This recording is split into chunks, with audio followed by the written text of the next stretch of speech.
우리에게 주신 하나님의 말씀은 디모데전서 2장 1절에서 8절 말씀입니다. 신약성경 338면에 있습니다. 디모데전서 2장 1절에서 8절 말씀 우리 합독하도록 하겠습니다. 같이 읽겠습니다. 그러므로 내가 첫째로 권하노니 모든 사람을 위하여 간구와 기도와 도고와 감사를 하되 임금들과 높은 지위에 있는 모든 사람을 위하여 하라. 이는 우리가 모든 경건과 단정함으로 고요하고 평안한 생활을 하려 함이라. 이것이 우리 구주 하나님 앞에서 선하고 받으실 만한 것이니 하나님은 모든 사람이 구원을 받으며 진리를 아는 데 이르기를 원하시느니라. 하나님은 한 분이시요 또 하나님과 사람 사이의 중보자도 한 분이시니 곧 사람이신 그리스도 예수라. 그가 모든 사람을 위하여 자기를 대속물로 주셨으니 기약이 이르러 주신 증거니라. 이를 위하여 내가 전파하는 자와 사도로 세움을 입은 것은 참말이요 거짓말이 아니니 믿음과 진리 안에서 내가 이방인의 스승이 되었노라. 그러므로 각 처에서 남자들이 분노와 다툼이 없이 거룩한 손을 들어 기도하기를 원하노라. 아멘. 기도하겠습니다. 사랑의 하나님 감사합니다. 하나님의 말씀 온전히 증거하기를 원합니다. 주의 성령께서 함께해 주셔서 하나님 주신 말씀 잘 깨달아 듣게 하시고 또 깨달은 말씀대로 행하며 살아갈 수 있도록 은혜 베풀어 주시옵소서. 감사하며 예수님 이름으로 기도합니다. 아멘. 네, 지난주 우리나라에 아주 중요한 선거가 있었죠. 대통령 선거입니다. 다들 투표하셨습니까? 네, 우리 그리스도인들이 적극적으로 또 정치에 관심을 가지고 투표에 적극적으로 임해야 합니다. 선거가 끝나고 21대 대통령으로 이재명 후보가 당선되었습니다. 이 선거관리위원회 통계 자료를 보니까 이재명 후보가 당선인이 49% 정도, 그리고 국민의힘 김문수 후보가 41% 정도의 이제 득표율을 기록했다고 이렇게 나와 있더라고요. 이 투표율에 따르면 여기 계신 분들의 절반은 이재명 후보를 찍었고 또 거의 절반은 또 김문수 후보를 찍었다는 그런 말입니다. 통계적으로 그렇다는 것이죠. 같은 하나님을 믿고 우리가 같은 말씀을 따라 살아가지만 현실의 삶에서 나타나는 그런 삶의 방식, 생각하는 것, 그 방향은 좀 서로 다르다는 것을 우리가 알 수가 있습니다. 교계에서도 마찬가지죠. 일부 교계 지도자들이 한 후보를 이렇게 지지하는 선언을 했는데 그게 반발해서 다른 교회 지도자들이 또 다른 반대편 후보를 지지하는 그런 서명 운동을 하기도 했습니다. 다른 생각들을 목회자들도 가지고 있다는 것을 볼 수가 있습니다.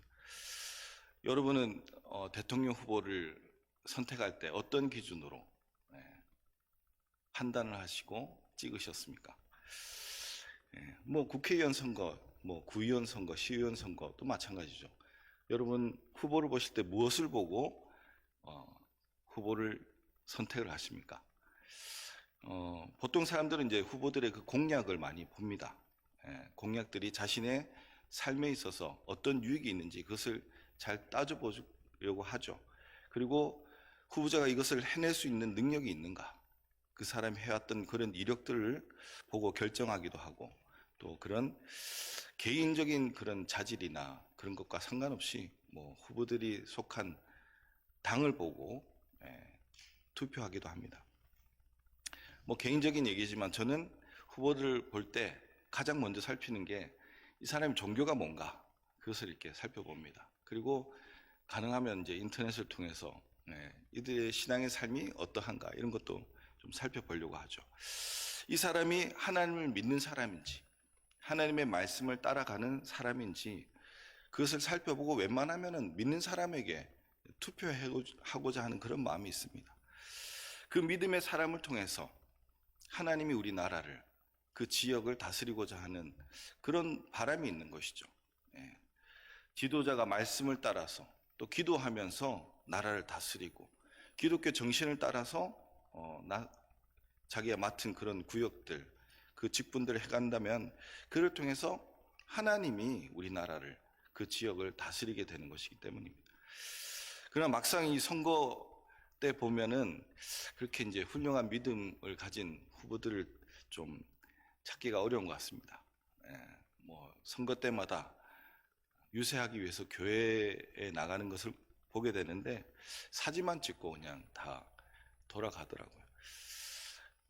신앙이 있다 하더라도 매주 예배를 드리는 그런 어떻게 보면 기본적인 그런 신앙 생활을 하지 못하는 후보들도 있고, 혹은 신앙은 너무 좋은데 나라를 다스릴 만한 그런 능력이나 준비가 안 된 그런 후보들도 있습니다. 신앙과 동시에 실력을 갖춘 지도자가 없는 것 같아서 개인적으로 참 선거 때마다 아쉬운 마음이 많이 듭니다. 우리나라 초대 대통령 이승만 대통령도 개신교였죠. 역대 대통령들을 보면은 기독교를 가진 대통령들이 몇 분 계십니다. 그런데 그 평가들을 보면 그렇게 좋은 평가를 받지 못하는 것을 봅니다. 정말 그들이 신앙도 좋고 정치도 잘해서 좋은 일들을 많이 했다면 사람들이 그를 보고 또 칭찬하고 하나님께 영광이 되고 또 복음이 전해지는 그런 일에 귀하게 쓰임 받았을 것인데, 오히려 그 반대로 교회에 욕이 되고 또 피해를 주는 그런 모습을 종종 보게 됩니다. 참 안타까운 현실이죠.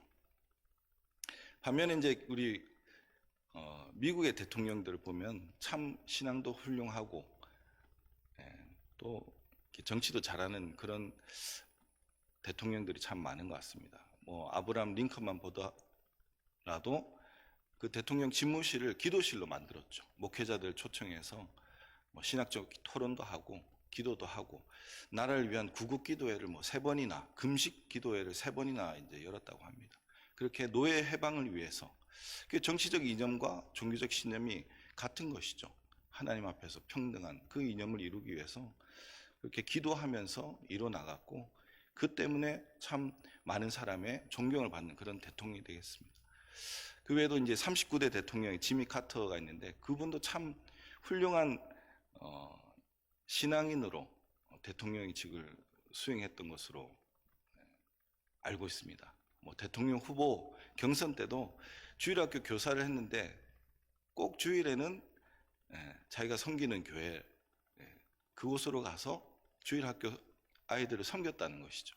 기자들이 그를 취재하러 왔을 때 기자들에게 다음 주에는 그냥 본인이 섬기시는 교회 가서 예배 드리시라고 그렇게 권면했다고 합니다. 대통령이 된 이후에도 정말 주일마다 그 귀한 뭐 중요한 업무들이 많았지만 그것을 더 우선시했다는 것이죠. 교회 학교 교사를 계속했다는 것입니다. 참 본이 되는 그런 지도자의 모습이 아닌가 이런 생각을 합니다. 1979년도에 우리나라에 왔을 때도 박정희 대통령에게 전도를 했다는 그런 얘기를 들었습니다.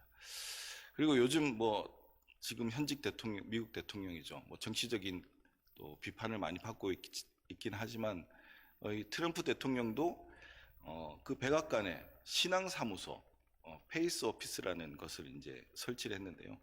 기독교적인 가치를 중심으로 이 행정부를 이끌어 가려는 그런 모습을 보이고 있습니다. 이전 정부에서는 이제 인권을 중시해서 성전환자 뭐 이런 분들이 자신의 성을 자기가 결정하도록 했는데 트럼프는 이제 집권하자마자 행정명령으로 태어날 때 남자, 여자 그 성별만 가지도록 그렇게 지시를 내렸습니다. 기독교적으로 볼 때 그거는 반가운 일입니다. 비록 세상적인 뭐 그런 비판의 목소리가 있다 하더라도 믿음의 지도자들로서 하나님의 그 말씀대로 나라를 세워나가려고 하는 그 모습, 저는 개인적으로 참 보기가 좋더라고요. 하나님도 기뻐하실 줄 것이라고 생각이 듭니다. 이런 성소수자 문제 관련해서 우리나라도 이런 문제가 있죠. 차별금지법에 대한 그런 논쟁이 지금도 계속되고 있습니다. 차별금지법 뭐 많이 들어보셨겠지만 성별이나 뭐 인종 그리고 뭐 학력 이런 것 때문에 사람을 차별하지 않는다는 그런 법입니다. 차별을 못하도록 하는 법안이죠. 인간적인 면에서 이 법은 당연한 법입니다. 예, 합당한 내용 같아 보입니다.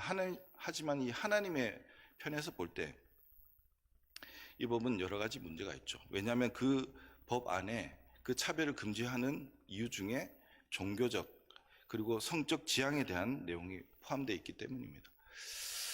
이 법안이 통과되면 아주 극단적인 상황에서 우리가 제대로 된 신앙생활을 할 수가 없을 수도 있습니다. 우리는 예수님을 믿어야 구원을 받는다 이렇게 얘기하는데 그 말을 하지 못할 수가 있는 것이죠. 누군가가 왜 예수 믿어야 구원 받느냐, 구원이 기독교에만 있냐, 우리 종교에는 없냐, 이렇게 따지며 이 복음이 종교 차별적인 내용이다 그렇게 고발할 수도 있기 때문이죠. 그렇게 되면은 우리가 전도도 못하고 이렇게 설교도 제대로 못하는 것입니다. 성적 지향도 마찬가지죠. 하나님은 분명히 사람을 만들 때 남자와 여자를 만들고 그 남자와 여자가 둘이 한 몸이 될지라고 말씀했습니다. 그리고 동성애는 죄라고 분명히 말씀하셨죠. 그런데 하나님이 정해준 그 성별도 자신이 원하는 대로 바꾸고 남자가 남자 또 여자가 여자가 한 몸을 이루고 혼인하는 것에 대해서 잘못되었다고 말할 수가 없게 되는 것입니다. 미국에서 동성애 그 혼인식 주례를 거부해서 고발당하는 일들도 생기고, 뭐 호주에서는 설교 때 동성애가 죄라고 하면 바로 잡혀가게 되죠. 구속됩니다. 일찍이 차별 이 금지법이 적용된 유럽의 여러 교회는 많은 어려움을 당하고 있죠. 교회 성도들이 줄어들어서 교회 문을 닫고 그 교회 건물이 뭐 카페라든지 술집이라든지 뭐 심지어 뭐 디스코장 뭐 그런 나이트클럽으로 바뀌기도 한다고 합니다. 참 가슴 아픈 일입니다. 이런 일을 경험한 유럽 종교 지도자들은 한국의 이 정치 상황을 참 우려하면서 이 법이 통과되지 못하도록 적극적으로 막으라고 말하고 있습니다. 그래서 우리 기독교에서 적극적으로 이 법에 대해서 반대 의견을 내고 있습니다. 그런데 지난 5월 30일에 정보통신망 이제 관련 그런 정보보호에 관한 법을 개정 발의를 하는데 이 혐오 표현을 막겠다는 취지로 차별금지법의 그 내용이 그대로 들어가 있습니다. 법안 내용을 보면 인종, 국가, 민족, 지역, 나이, 장애, 성별, 성적 지향이나 종교, 직업, 질병 등을 이유로 특정 집단이나 그 구성원에 대해서 차별을 정당화하거나 조장하거나 강화하거나 폭력을 선동하는 내용에 대해 그 정보를 불법 정보에 포함시키고 이를 신고하는 시스템을 만들도록 그렇게 법을 개정했습니다. 그 법을 이제 국회에 상정했죠. 차별금지법이랑 거의 비슷한 똑같은 내용을 정보보호법으로 넣어서 통과시키려고 하는 것입니다. 이렇게 되면 교회 지금도 방송이 유튜브로 나가고 있는데 설교 방송 보거나 또 복음을 전하는 그런 전도 영상에 대해서 얼마든지 고발을 할 수 있게 되는 것입니다. 바로 영상을 삭제해야 되고 3년 이하의 징역이나 뭐 3천만 원 이하의 그런 벌금까지 받게 합니다. 이 법안이 통과된다면 법안이 전해지는데 당연히 어려움이 오겠죠. 하나님의 말씀을 제대로 전하기 어려워지고 교회가 결국 압박을 받고 성장이 저하게 되는 것입니다. 문제는 지금 집권한 정부가 이 차별금지법에 대해서 정말 좀 우호적인 그런 성향을 가지고 있다는 것이죠. 그리고 대한민국 법을 만드는 국회에서도 이 법을 주장하는 당이 지금 거대 여당이 되었습니다. 만약 행정부와 입법부가 정말 하나가 되어서 이 법을 제정을 추진한다면 막기 어려울 수가 있는 것이죠. 우리 그리스도인들이 깨어서 이런 위험성을 잘 알고 나라를 위해서 또 나라의 지도자를 위해서 간절히 기도해야 할 때가 정말 된 것입니다. 오늘 본문은 바울이 디모데에게 보내는 편지 글이죠. 바울도 디모데에게 임금들과 높은 지위에 있는 모든 사람을 위해 기도하라고 말씀하고 있습니다. 우리 본문 1, 2절인데 한번 같이 읽겠습니다. 본문 1, 2절 말씀입니다. 그러므로 내가 첫째로 권하노니 모든 사람을 위하여 간구와 기도와 도구와 감사를 하되 임금들과 높은 지위에 있는 모든 사람을 위하여 하라. 이는 우리가 모든 경건과 단정함으로 고요하고 평안한 생활을 하려 함이라. 아멘. 바울은 첫째로 권하노니 모든 사람을 위해 기도하되 임금들과 높은 지위에 있는 모든 사람을 위해 기도하라고 말씀하고 있습니다. 첫째로 권한다는 것은 무엇보다 우선적으로 기도해야 한다는 것이고 가장 중요한 기도라는 것입니다. 그렇게 우선적으로 기도할 내용이 무엇입니까? 바로 모든 사람을 위해 기도하되 특별히 임금들과 높은 지위에 있는 모든 사람을 위해 기도하는 것입니다. 당시 임금은 로마의 황제였죠. 유대 땅을 비롯해서 유럽의 각 지역을 다스리던 분봉왕들을 말합니다. 그들은 지금의 대통령과 같은 지위에 있던 사람들이죠. 나라의 거의 모든 일을 결정하고 그것을 집행하는 최고의 권력을 가진 사람들이었습니다. 그리고 높은 지위에 있는 모든 사람은 그 밑에서 실질적으로 나라를 다스리는 그런 총독들, 귀족들, 천부장, 백부장 이런 사람들입니다.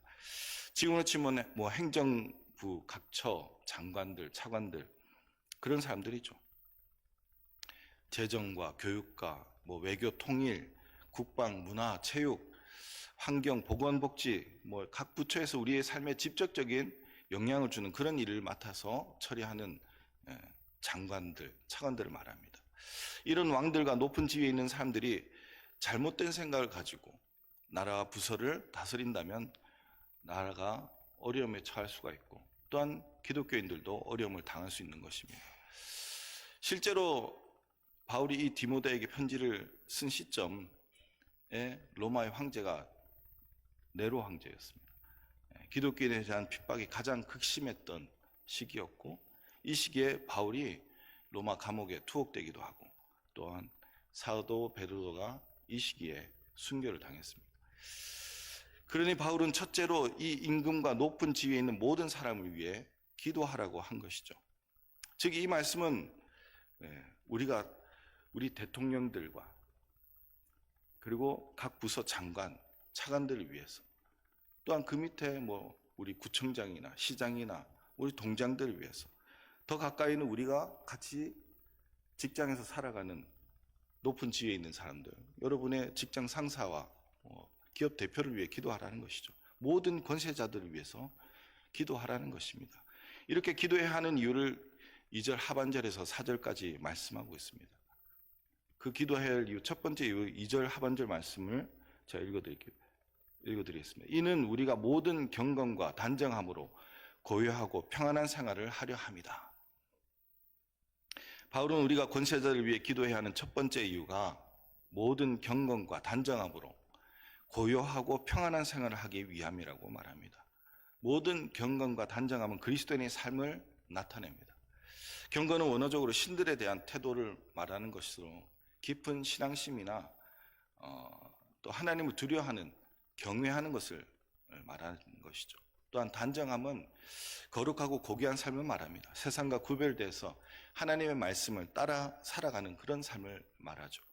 즉 경건과 단정함으로 고요하고 평안한 생활을 하기 위함이다. 이 말은 결국 그리스도인의 삶을 살아가는 데 있어서 아무런 어려움이 없게 하기 위함이라는 그런 말씀입니다. 우리가 하나님을 예배하며 세상과 구별되며 살아가고 또 복음을 전하며 살아갈 때 권세자들에 의해서 법적으로 예배를 당하거나 혹은 더 나아가 핍박을 당하거나 또 처벌받지 않고 평안하게 그리스도인의 그 삶을 살아갈 수 있도록 그것을 위해서 기도해야 한다는 것을 말하고 있는 것이죠. 바울의 시대뿐만 아니라 역사적으로 정말 잘못 세워진 그런 지도자들에 의해서 그리스도인들은 계속해서 이 평범한 예배드림, 그런 평안한 삶을 살지 못했습니다. 여러분 잘 아시는 독일의 히틀러에 의해서 많은 유태인들이 핍박을 당하고 죽임을 당했죠. 우리나라도 일제시대 때 온전한 예배를 드리지 못했습니다. 예배 시간에 신사를 향해 절을 해야 됐고 우리가 우상으로 생각하는 신사 참배를 강요당했었습니다. 지금 북한은 어떠합니까? 교회가 사라지고 그 교회 터에 김일성과 김정일 동상이 세워져 있죠. 그리고 그곳에 절을 하도록 강요당하고 있습니다. 잘못된 지도자가 세워지고 잘못된 정치를 통해서 그리스도인들뿐만 아니라 온 나라가, 온 민족이 어려움을 당하게 된 것입니다. 그래서 그리스도인들은 첫째로 무엇보다도 중요하게 나라의 지도자들을 위해서, 권세자들을 위해서 기도하라고 바울이 얘기하고 있는 것이죠.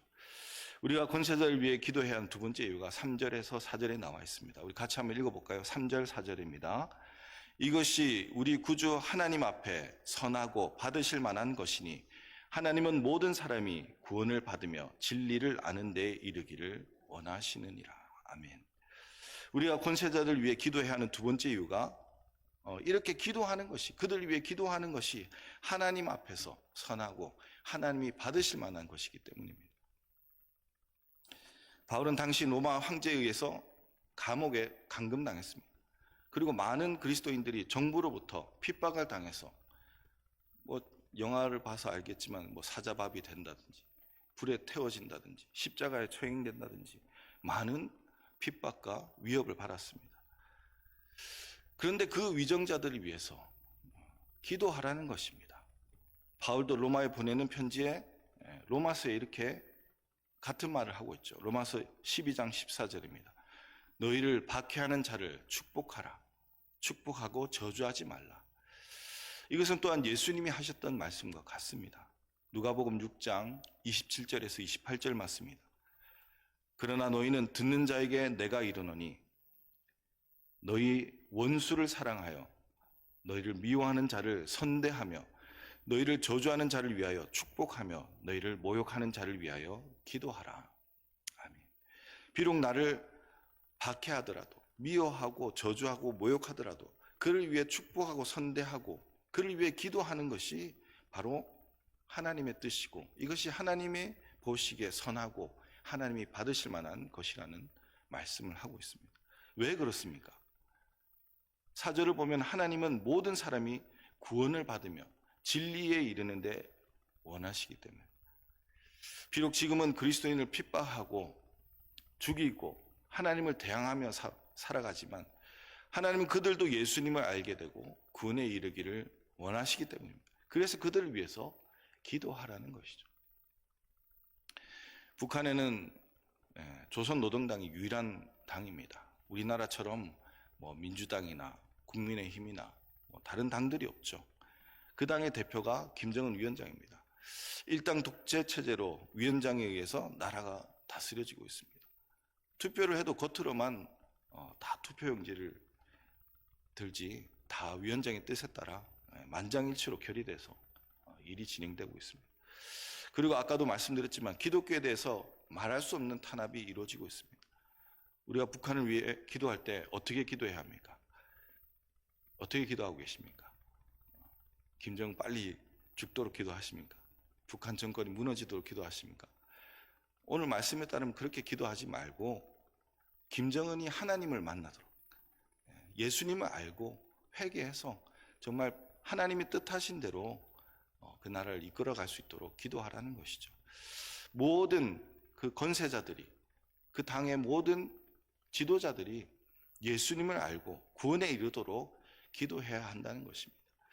대한민국 국회에서도 아까도 말씀드렸지만 일부 전당인들에 의해서 이 차별금지법을 제정하려는 시도가 계속되고 있습니다.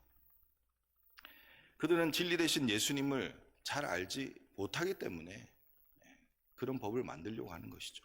하나님을 알지 못하여 사람이 중심이 되는 인본주의적 그런 정치 활동을 하는 것입니다. 사람 사이에 차별이 없어야 한다는 그들의 말은 정말 맞는 말입니다. 하지만 그 법안에서는 하나님의 말씀에 그 진리에 비춰볼 때 문제가 되는 부분들이 있는 것이죠. 그들이 진리를 알지 못하기 때문에 그런 법을 만들려고 하는 것입니다. 그러나 하나님은 그들도 진리를 알고 진리에 이르러서 구원에 이르기를 원하고 계십니다. 그래서 우리가 기도해야 할 일, 그래서 우리가 해야 할 일이 그들을 위해서 기도하는 것입니다. 성령께서 그들의 눈을 열어주시고 이 세상이 다가 아니라 그 세상 뒤에 있는 영적인 세계, 예수님에 대해서 눈을 뜨고 정말 진리에 이르는 그런 은혜가 그들에게 임하기를 우리가 기도하고 그들을 기도로 도와야 한다는 것이죠. 본문 5절에서 6절 말씀이 바로 그들이 알아야 할 진리의 내용입니다. 같이 한번 읽어볼까요? 5절 6절 말씀입니다. 하나님은 한 분이시요 또 하나님과 사람 사이의 중보자도 한 분이시니 그 사람이신 그리스도 예수라. 그가 모든 사람을 위하여 자기를 대속물로 주셨으니 기약이 이르러 주신 증거니라. 아멘. 이 땅의 모든 사람이 알아야 할 내용, 바로 이 온 우주를 창조하신 분, 우리 사람을 만드신 분, 우리의 인생을 주관하시는 분, 우리의 생사화복을 주관하시는 분이 바로 하나님이시다. 그것을 알아야 된다는 것이죠. 그리고 그 하나님과 우리 인간 사이에 정말 죄로 인해서 끊어졌던 그 관계가 회복될 수 있는 분이, 그것이 바로 예수 그리스도다. 그 예수님을 통해서 우리가 하나님께 나아갈 수 있다는 그것을 알아야 한다는 것입니다. 바울은 7절에서 이 복음을 전파하기 위해서 자신이 전도자와 사도로 세움을 입었다고 말씀하고 있습니다. 이것은 곧 우리 그리스도인들이 해야 할 일이 바로 이것이라는 것입니다. 이 내용을 전하고 증거하기 위한 그런 일을 감당해야 한다는 것이죠. 그리고 마지막 8절에서 바울은 디모데에게 각처에서 남자들이 분쟁하지 않고 손을 들어 기도하기를, 함께 기도하기를 원한다고 그렇게 말하고 있습니다. 디모데 전서 2장 8절입니다. 그러므로 각처에서 남자들이 분노와 다툼이 없이 거룩한 손을 들어 기도하기를 원하노라. 각처는 각 지방을 말하죠. 아마도 그 당시에 각 지역의 정치에 참여하는 그 남자들, 이 정치적 이념의 차이로 인해서 서로 다툼과 분쟁이 있었던 모양입니다. 이스라엘 이 당시에 대표적인 두 당파가 바리새파와 사두개인파인데, 사두개파는 로마의 그 통치를 인정하면서 정치적인 안정, 나라의 안정을 도모하던 그런 당파였습니다. 반대로 바리새파는 그렇지 않았죠. 로마에 대해서 반대하면서 독립을 꿈꾸던 그런 당파였습니다. 신학적인 차이도 서로 달라서 여러 가지 신학적인 문제로 서로 다투기도 했죠. 우리나라도 뭐 이런 일이 있었습니다. 뭐 이번에 투표율도 보니까 지역별로 정당 지지율이 완전히 차이가 났던 걸로 기억합니다. 옛날에는 이것을 이용했죠. 지역 감정을 이용해서 정말 국민들 사이가 갈라지기도 했습니다. 이번 정권에서 외신들이 얘기하기로 가장 급선무가 양극화된 이런 정치 성향, 이것을 하나로 합치는 것이 지금 정권의 가장 큰 과제 중에 하나로 꼽고 있습니다. 정치적 양극화로 분열된 나라로 하나로 만드는 것, 이것이 가장 중요하다고 얘기하고 있죠. 바울은 각처에서 분쟁이 없이 기도하기를 원한다고 말하고 있는데, 이것이 곧 모든 사람을 위해, 모든 위정자들과 권세자들을 위해 기도하는 것에 한 마음이 되어서 함께 해야 한다는 그것을 말하고 있는 것입니다. 우리도 마찬가지죠. 모든 사람을 위해서, 모든 권세자들을 위해서, 그들이 진리를 알고 구원에 이르게 하기 위해서 우리 그리스도인들이 진리를 전하며 또한 복음을 전파하며 그들을 위해 기도하는 일에 모든 그리스도인들이 하나가 되어야 한다고 말하고 있는 것입니다. 이것은 의견이 나누어지고 분열이 될 수 없는 하나님의 말씀입니다. 여러분이 지지하는 당이 민주당이든 국민의힘이든 뭐 개혁신당이든 민주노동당이든 어떤 당을 지지하든지 여러분이 지지하는 그 당과 그 당의 대표들이 하나님의 말씀과 그 뜻에 합당한 정치를 할 수 있도록 여러분이 힘쓰고 기도해야 하는 것입니다. 그리고 대한민국 국민으로서 우리는 당연히 우리 대통령을 위해서 기도해야 합니다. 내가 무슨 당을 지지하든 지금 대통령은 이재명 대통령입니다. 좋으나 싫으나 우리나라 대통령은 이재명 대통령이죠. 하나님이 세워주셨습니다. 바울은 로마서 13장 1, 2절에서 모든 권세는 하나님이 세우시는 것이라고 말씀하고 있습니다. 그리고 그 권세 우리가 복종해야 한다고 말하고 있습니다. 로마서 13장 1절 2절입니다. 제가 읽어드리겠습니다. 각 사람은 위에 있는 권세들에게 복종하라. 권세는 하나님으로부터 나지 않음이 없나니 모든 권세는 다 하나님께서 정하신 바라. 그러므로 권세를 거스르는 자는 하나님의 명을 거스름이니 거스르는 자들은 심판을 자취하리라. 참 무서운 말씀이죠. 하나님의 섭리 가운데 하나님의 뜻을 이루기 위해서 하나님은 우리에게 이재명 대통령을 세워주신 것입니다. 그 권세에 복종하는 것이 우리 그리스도인들이 해야 할 일이고 그 대통령을 위해 기도해야 할 일이 우리가 해야 할 일입니다. 일부 목사님들 얘기를 들어보면은 앞으로 우리 한국교회에 적지 않은 어려움이 있을 것이라는 그런 얘기를 하기도 합니다. 그러나 그 어려움을 통해서 우리가 잃어버렸던 복음의 순수성, 우리의 신앙적 나태함이 없어질 것이다. 우리 신앙적으로 회복될 것이라 이런 말들을 하더라고요. 그것이 그분의 생각인지 기도하면서 받은 하나님 계신지 저는 잘 알지 못하지만 분명한 것은 오늘 이 말씀처럼 우리가 대통령을 위해서 모든 권세자들을 위해서 그들이 진리를 알고 구원에 이르도록 하나님의 뜻대로 이 나라와 민족 다스릴 수 있도록 기도해야 한다는 것입니다. 그들이 진리를 알고 구원에 이를 수 있도록 하나님을 두려워하고 또한 하나님을 사랑하며 국민들을 사랑하여서 나라를 다스릴 수 있도록 우리가 기도해야 한다는 것이죠.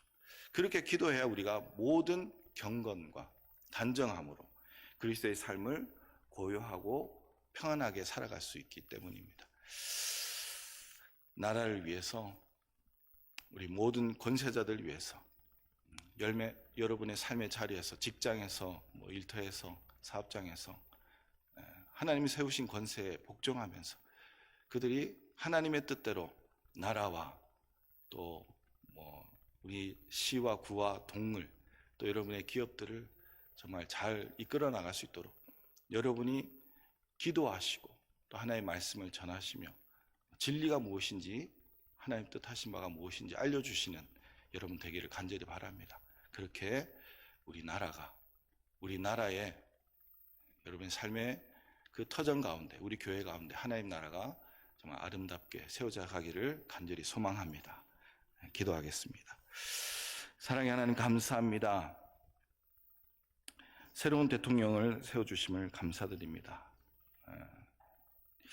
정말 이제 곧 또 정부의 여러 지도자들이 세워질 터인데 하나님을 경외하며 나라를 다스릴 수 있도록 도와주시고 그 모두가 진리 되신 예수님을 알고 구원에 이를 수 있도록 은혜 내려 주시옵소서. 이를 위해 우리가 모든 권세자들 위해 깨어서 기도하며 복음의 증인으로 살아가기를 원합니다. 성령 하나님 함께하여 주셔서 우리 나라가 평안하고 든든히 세워질 수 있도록 은혜 베풀어 주시옵소서. 감사함이 예수님 이름으로 기도합니다. 아멘.